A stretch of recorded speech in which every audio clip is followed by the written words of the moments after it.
ഇറാന്റെ മാരക തിരിച്ചടിയിൽ പൊളഞ്ഞു വേവുകയാണ് അമേരിക്കയുടെ യുദ്ധക്കപ്പലുകൾ.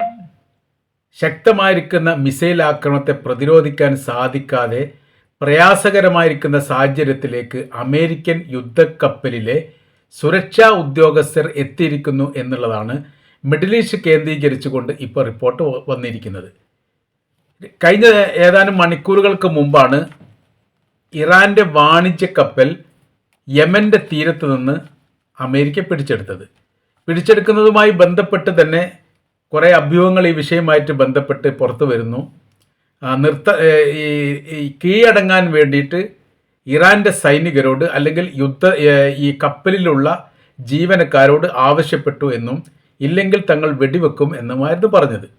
എന്നാൽ അനുസരിക്കാത്ത രീതിയിൽ ഇറാൻ മുന്നോട്ട് നീങ്ങിയ സമയത്ത് അതിൻ്റെ പ്രൊപ്പല്ലർ കേന്ദ്രീകരിച്ചുകൊണ്ട് അമേരിക്ക മിസൈൽ പായിച്ചു എന്നും പിന്നീട് കേടുപാട് സംഭവിച്ചതോടുകൂടി നീങ്ങാൻ പറ്റാത്ത സ്ഥിതിയിൽ നിശ്ചലമായി പോകുന്ന സാഹചര്യങ്ങളാണ് ഉണ്ടായത് എന്ന തരത്തിൽ റിപ്പോർട്ടാണ് പുറത്തു വന്നത്. പിന്നീട് അമേരിക്കയുടെ കപ്പലുകൾ ഇതിനെ വളയുകയും കീഴടക്കുകയും ചെയ്തു. ഇപ്പോൾ അമേരിക്കയുടെ കസ്റ്റഡിയിലാണ് ഉള്ളത് എന്നുള്ള റിപ്പോർട്ട് അമേരിക്ക പുറത്തുവിടുകയും ഇത് ഇറാൻ സ്ഥിരീകരിക്കുകയും ചെയ്തു. മാരകമായിരിക്കുന്ന തിരിച്ചടി പ്രതീക്ഷിക്കാമെന്നുള്ള മറുപടി ഇറാന്റെ വിദേശകാര്യമന്ത്രി അബ്ബാസ് അറാഞ്ചിയുടെ ഭാഗത്തുനിന്ന് ഉണ്ടായി ഏതാനും മണിക്കൂറുകൾക്കകം തന്നെ ശക്തമായിരിക്കുന്ന മിസൈൽ പ്രവാഹം അമേരിക്കയുടെ വ്യത്യസ്തമായിരിക്കുന്ന യുദ്ധക്കപ്പലുകൾക്ക് നേരെ ഉണ്ടാകുന്നു, ഇപ്പോഴും നടന്നുകൊണ്ടിരിക്കുന്നു എന്ന തരത്തിലാണ്. തങ്ങൾ സമാധാന ചർച്ചയുമായിട്ട് ബന്ധപ്പെട്ട കാര്യം തൽക്കാലത്തേക്ക് ഉപേക്ഷിച്ചിരിക്കുന്നു എന്ന് ഇറാൻ പ്രസ്താവിക്കുകയും ചെയ്തു. ഇതിൻ്റെ കൂടെ ഒരു ഭാഗത്ത് സമാധാനം, മറുഭാഗത്ത് യുദ്ധം, ഇത് രണ്ടും ഒരേ തലത്തിൽ കൊണ്ടുപോകുന്നതിന് തങ്ങൾക്ക് യോജിപ്പില്ല. ഏതെങ്കിലും ഒരു സ്റ്റാൻഡിലാണ് അമേരിക്ക നിൽക്കേണ്ടത്. അമേരിക്ക ഒരിക്കൽ നിൽക്കാറില്ല. അതുകൊണ്ട് തന്നെ ഈ ചർച്ചാ സംബന്ധമായിരിക്കുന്ന കാര്യങ്ങൾക്ക് ഒരു പ്രസക്തിയുമില്ല. രൂപത്തിലെത്താൻ പറ്റാത്ത ചർച്ചകളാണ് വരുന്നത്. കാര്യം എന്ന് പറയുന്നത് കർക്കശമായിരിക്കുന്ന ചില നിലപാടുകൾ അവരുടെ രാജ്യത്തുള്ള ഏതെങ്കിലും സ്റ്റേറ്റിനോട് പറയുന്ന പോലെയാണ് ഇറാൻ എന്ന് പറയുന്ന സ്വതന്ത്ര റിപ്പബ്ലിക്കായിരിക്കുന്ന ഒരു രാജ്യത്തോട് അമേരിക്കയുടെ പ്രസിഡന്റ് ആഹ്വാനം ചെയ്യുന്നത്. ഇതൊന്നും തങ്ങൾക്ക് അംഗീകരിക്കാൻ വേണ്ടി സാധിക്കുകയില്ല എന്നുള്ളതാണ്. ഇപ്പോഴത്തെ വിഷയം എന്ന് പറയുന്നത് യുദ്ധക്കപ്പലിന് നേരെയുള്ള ആക്രമണവുമായിട്ട് ബന്ധപ്പെട്ട് വലിയ നാശനഷ്ടങ്ങൾ അവർക്കുണ്ടായിട്ടുണ്ട് എന്ന് അമേരിക്ക ഒരു പരിധിവരെ സ്ഥിരീകരിച്ചിട്ടുണ്ട്. ചെറിയ നഷ്ടങ്ങൾ എന്നൊക്കെയാണ് പറയുന്നത്. അത് ഇപ്പോഴും നിരന്തരം തുടരുന്നു. തങ്ങൾക്ക് നിമിഷങ്ങൾക്കകം തന്നെ പിടിച്ചെടുക്കപ്പെട്ട കപ്പലിനെ മോചിപ്പിക്കാൻ വേണ്ടി സാധിക്കും. പക്ഷേ അതിലെ ജീവനക്കാരുമായിട്ട് ബന്ധപ്പെട്ട അപായപ്പെടൽ ഉണ്ടാകുമോ എന്ന് സംശയിക്കും. കാര്യം എന്ന് പറയുന്നത് ഇറാൻ ഏതെങ്കിലും തരത്തിൽ ഈ കപ്പൽ മോചിപ്പിക്കാൻ വേണ്ടി ആക്രമണം തുടങ്ങിക്കഴിഞ്ഞാൽ അതിലുള്ള ജീവനക്കാരെ അമേരിക്കക്കാർ തന്നെ വകവരുത്തിയിട്ട് ഇറാൻ്റെ മിസൈൽ പായിച്ചുകൊണ്ടാണ് ആക്രമണം നടത്തിയത് എന്ന് പറയാനുള്ള സാധ്യത വളരെ കൂടുതലാണ്. വളരെ പെട്ടെന്ന് അതിനുള്ള ന്യായീകരണങ്ങൾ കണ്ടെത്തിക്കൊണ്ട് തെളിവ് സഹിതം ഹാജരാക്കിക്കൊണ്ട് തങ്ങളല്ല ചെയ്തതെന്ന് പറയാൻ യുദ്ധ മേഖലയായതിനാൽ സമയമെടുക്കും. അതുകൊണ്ട് ആ മേഖല ഒഴിവാക്കിക്കൊണ്ട് അമേരിക്കയുടെ സ്വന്തമായ കൈവശത്തിലുള്ള കപ്പലിനെ ആക്രമിക്കുക എന്നുള്ളിടത്തേക്കാണ് ഇറാൻ എത്തിയത്. ആ തരത്തിലുള്ള ആക്രമണമാണ് ഇപ്പോൾ തുടരുന്നത്. ഇപ്പോൾ ചർച്ചാ സംബന്ധമായിരിക്കുന്ന കാര്യം യഥാർത്ഥത്തിൽ ഇന്നാണ് ഇറാനിലേക്ക് പോകേണ്ടത്.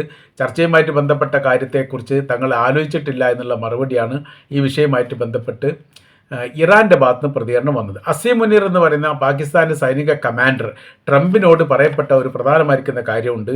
നാവിക ഉപരോധം മധ്യസ്ഥതയ്ക്ക് വിഘാതം സൃഷ്ടിക്കുന്നു, തടസ്സം വെക്കുന്നു. അത് ഒഴിവാക്കാത്ത രീതിയിൽ ഇറാനുമായിട്ടുള്ളൊരു ചർച്ച അസാധ്യമാണ്. അതുകൊണ്ട് നിലപാടിൽ നിന്ന് മാറ്റം വരുത്തിയിട്ടില്ലെങ്കിൽ ലോകം മുഴുവനും അനുഭവിക്കുന്ന ഒരു കഠിനമായിരിക്കുന്ന യുദ്ധത്തിലേക്ക് ഈ കാര്യങ്ങൾ എത്തും എന്ന് പാകിസ്ഥാനിൽ നിന്ന് അമേരിക്കയുടെ പ്രസിഡന്റിനെ വിളിച്ചു പറഞ്ഞിട്ടുണ്ട് എന്നുള്ളതാണ്. ഈജിപ്തും തുർക്കിയും സൗദി അറേബ്യയും അടക്കമുള്ള രാജ്യങ്ങൾ, അതിൻ്റെ ബന്ധപ്പെട്ട ആളുകളൊക്കെ അമേരിക്കയുമായിട്ട് നിരന്തരം ഇടപെട്ടുകൊണ്ട് പ്രശ്നപരിഹാരവുമായി ബന്ധപ്പെട്ട കാര്യത്തിൽ ഈ ഇടപെടണമെന്നും വിട്ടുവീഴ്ച ചെയ്യാത്ത രീതിയിൽ ഒരിക്കലും ഈ യുദ്ധം അവസാനിക്കില്ല. കരാർ വ്യവസ്ഥ പാലിക്കപ്പെട്ടാൽ അഥവാ ഹോർമുസ് കടലുമായിട്ട് ബന്ധപ്പെട്ട് സ്വതന്ത്രമായിരിക്കുന്ന മേഖലയാക്കി പ്രഖ്യാപിക്കുകയും തങ്ങൾക്ക് തടസ്സങ്ങളൊന്നുമില്ല എന്ന് പറയുകയും ചെയ്താൽ പിന്നീട് ഒരു നാവിക ഉപരോധം അമേരിക്ക ഈ മേഖല കേന്ദ്രീകരിച്ചുകൊണ്ട് നടത്തിയത് മാരകമായിരിക്കുന്ന തെറ്റാണ്. അത്തരം തെറ്റുകൾ വലിയ രീതിയിലുള്ള പ്രശ്നമാണ് സൃഷ്ടിക്കുക. അതിൽ നിന്ന് അമേരിക്ക മാറി നിൽക്കണം എന്നാണ് പറഞ്ഞത്. അനുഭാവപൂർവ്വം പരിഗണിക്കാമെന്ന് അമേരിക്കയുടെ പ്രസിഡന്റ് പറഞ്ഞതായിരിക്കുന്ന വിവരം ചില മാധ്യമങ്ങൾ റിപ്പോർട്ട് ചെയ്യുന്നു. ഇനിയിപ്പോൾ ചർച്ചാ സംബന്ധമായിരിക്കുന്ന കാര്യങ്ങൾക്ക് മുന്നോട്ട് വരികയാണെങ്കിൽ അത് അമേരിക്കയിൽ എത്തിയിട്ട് ചർച്ച ചെയ്യുകയാണെങ്കിൽ തങ്ങളുടെ നിലപാടിൽ നിന്ന് മാറ്റമില്ലെന്ന് ഇറാൻ്റെ പ്രസിഡന്റ് മസൂദ് പെഷഷ്കിയാൻ ആവർത്തിച്ച് പറഞ്ഞു. അവർ പറയുന്ന കാര്യം ഇങ്ങനെയാണ്: യുറേനിയം സമ്പുഷ്ടീകരണവുമായിട്ട് ബന്ധപ്പെട്ട കാര്യം വ്യത്യസ്തമായിരിക്കുന്ന സമയങ്ങളിലും കാലങ്ങളിലും അനാവശ്യമായ രീതിയിൽ ട്രംപ് പറയുന്നു. തങ്ങളത് അംഗീകരിക്കില്ല. യുറേനിയം സമ്പുഷ്ടീകരണം രാജ്യത്തിൻ്റെ ഭാഗമാണ്. ഇറാൻ എന്ന് പറയുന്ന രാജ്യത്തിലെ ജനങ്ങളുടെ അവകാശമാണ്. അതൊരു അമേരിക്ക പോലെയുള്ള രാജ്യത്തിന് മുൻപിൽ തങ്ങൾ അടിയറ വെച്ചുകൊണ്ട് കീഴടക്കേണ്ടതല്ല. തങ്ങളുടെ സുരക്ഷയുമായിട്ട് ബന്ധപ്പെട്ടും തങ്ങളുടെ രാജ്യത്തിൻ്റെ പുരോഗതി, ഈ ഇലക്ട്രിക്കലുമായിട്ട് ബന്ധപ്പെട്ട കാര്യങ്ങൾ, അതായത് വൈദ്യുത നിലയുമായിട്ട് ബന്ധപ്പെട്ട കാര്യത്തിനൊക്കെ ഉപയോഗിക്കാൻ വേണ്ടി, അഥവാ സമാധാന ആവശ്യത്തിന് വേണ്ടി ഉപയോഗിക്കാൻ വേണ്ടിയിട്ടാണ് തങ്ങൾ എല്ലാ കാലവും ഇത് ഉപയോഗിക്കാറുള്ളത്. ആണവായുധം നിർമ്മിക്കുക തങ്ങളുടെ ലക്ഷ്യമല്ല തങ്ങൾ പറഞ്ഞിട്ടുണ്ട്. പക്ഷേ അതൊന്നുമല്ല അമേരിക്കയുടെ ലക്ഷ്യം. ഏതെങ്കിലും തരത്തിലൊരു കാരണം ഉണ്ടാക്കിക്കൊണ്ട് തങ്ങളെ ആക്രമിക്കണം എന്നുള്ളതാണ്. ആ ആക്രമണമാണ് ഈ പ്രാവശ്യം നടന്നത്. പക്ഷേ തിരിച്ചടിയിൽ അവർ വല്ലാത്ത രീതിയിൽ മുറിവേറ്റി അവർക്ക് മുന്നോട്ട് പോകാൻ പറ്റാത്ത രീതിയിൽ പ്രയാസപ്പെടുന്നുണ്ട് എന്നും അതിനോടൊപ്പം തന്നെ ഇറാൻ പറയുന്നു. അപ്പോൾ ഇതിൽ ബാലിസ്റ്റിക് മിസൈൽ പദ്ധതി ഹോർമുസുമായിട്ട് ബന്ധപ്പെട്ട കാര്യത്തെക്കുറിച്ച് പരാമർശിച്ചിട്ടുകൊണ്ട് പറയുന്നു, ബാലിസ്റ്റിക് മിസൈൽ പദ്ധതി ഉപേക്ഷിക്കണമെന്ന് പറഞ്ഞു. ആദ്യം 20 കൊല്ലം പറഞ്ഞു, പിന്നെ 10 കൊല്ലം പറഞ്ഞു, പിന്നെ 5 കൊല്ലം പറഞ്ഞു. തങ്ങളത് ഉപേക്ഷിക്കുകയില്ല. നിങ്ങൾ വർഷത്തിൻ്റെ ഇളവുകൾ തന്നുകൊണ്ട് തങ്ങളെ സഹായിക്കൊന്നും വേണ്ട. തങ്ങളത് ഉപേക്ഷിക്കാൻ ആഗ്രഹിക്കുന്നില്ല. കാര്യം എന്ന് പറയുന്നത് തങ്ങളുടെ രാജ്യരക്ഷയുമായിട്ട് ബന്ധപ്പെട്ടാണ് ബാലിസ്റ്റിക് മിസൈൽ പദ്ധതി അതിൻ്റെ സംവിധാനമുള്ളത്. വർഷത്തിലും പുതിയ ബജറ്റ് അവതരിപ്പിച്ചുകൊണ്ട് ഇത്തരം ആയുധങ്ങൾ നിർമ്മിക്കാൻ വേണ്ടിയിട്ട് പണം നീക്കി വെക്കാറുണ്ട്. അത് ഈ പ്രാവശ്യം ഉണ്ടായിട്ടുണ്ട്. ഇനി ഹോർമുസുമായിട്ട് ബന്ധപ്പെട്ട കാര്യമാണ്. ഹോർമുസ് തങ്ങളുടെ കടലിടുക്കാണ്, തങ്ങളുടെ രാജ്യാതിർത്തിയുമായിട്ട് ബന്ധപ്പെട്ടതാണ്. നിങ്ങളുടെ രാജ്യത്തൊക്കെ ഉള്ള പോലെ ഈ കടലിൻ്റെ ഭാഗം കരയോട് ചേർന്ന് കൊണ്ട് ആ രാജ്യത്തിൻ്റെ അനുഭവ സത്തായിട്ട് ഉപയോഗിക്കാറുണ്ട്. അത് ഇറാനും ചെയ്യുന്നു എന്ന് മാത്രം. ഇറാനിൽ മാത്രം ചെയ്യാൻ പാടില്ല, എല്ലാ രാജ്യത്തും ചെയ്യാൻ അനുവാദം, അങ്ങനെ ഒരു നിയമം കൊണ്ടുവരാനൊന്നും അമേരിക്കക്ക് അധികാരമില്ല. ഞങ്ങൾ സ്വതന്ത്രമായിരിക്കുന്ന റിപ്പബ്ലിക്കാണ്. അപ്പോൾ യുറേനിയത്തിൻ്റെ വിഷയമാണെങ്കിലും ബാലിസ്റ്റിക് പദ്ധതിയാണെങ്കിലും ഹോർമുസിൻ്റെ വിഷയങ്ങളാണെങ്കിലും വിട്ടുവീഴ്ചയില്ലെങ്കിൽ പിന്നെ എന്ത് ചർച്ച എന്നുള്ള ഒരു പ്രസക്തമായിരിക്കുന്ന ചോദ്യം അവിടെ ബാക്കിയുണ്ട്. അപ്പം 22-ാം തീയതിയാണ് ഈ പറയപ്പെട്ട കരാർ വ്യവസ്ഥ അവസാനിക്കുക. അതിന് മുൻപേ ഒരു കരാർ ഉണ്ടാക്കും എന്നുള്ളതാണ് അമേരിക്കയുടെ പ്രസിഡന്റ് ഡൊണാൾഡ് ട്രംപ് പറഞ്ഞത്. അതിൻ്റെ അടിസ്ഥാനത്തിലാണ് ചർച്ചാ സംബന്ധമായിരിക്കുന്ന 2ാം ഘട്ട ചർച്ചയ്ക്ക് വിളിക്കപ്പെട്ടത്. എന്നാൽ ഈ കാര്യത്തിൽ നിന്ന് വിട്ടുവീഴ്ച ഉണ്ടോ എന്ന് മധ്യസ്ഥരോട് ഇറാൻ ചോദിച്ചിട്ടുണ്ട് എന്നുള്ളതാണ്. അത് യുറേനിയവുമായിട്ട് ബന്ധപ്പെട്ട് തങ്ങളുടെ രാജ്യത്ത് അതുണ്ടാവും. ഡയലൂട്ട് ചെയ്യാൻ തങ്ങൾ തയ്യാറാണ്, അതിൻ്റെ കാഠിന്യം കുറക്കാൻ തയ്യാറാണ്. ആ രീതിയിലേക്ക് കാര്യങ്ങൾ എത്തിക്കാം. പക്ഷേ വസ്തു തങ്ങളുടെ കൈവശത്ത് തന്നെ ആയിരിക്കും. അതാണ് ഒന്നാമത്തെ പറയുന്നത്. രണ്ടാമത്തെ പറയുന്ന കാര്യം ബാലിസ്റ്റിക് മിസൈൽ പദ്ധതി ഒരിക്കലും തങ്ങൾ ഒഴിവാക്കില്ല, അതിനെക്കുറിച്ച് സംസാരിക്കുകയും വേണ്ട. മൂന്നാമത്തേത് ഹോർമുസുമായിട്ട് ബന്ധപ്പെട്ട കാര്യമാണ്. ചുങ്കം പിരിക്കുന്നുണ്ട് എന്ന് മാത്രമല്ല, പിരിക്കുന്ന ചുങ്കം ഒരിക്കലും ഡോളറിൽ നിക്ഷേപിക്കാൻ പാടില്ല എന്ന് പറഞ്ഞിട്ടുണ്ട്.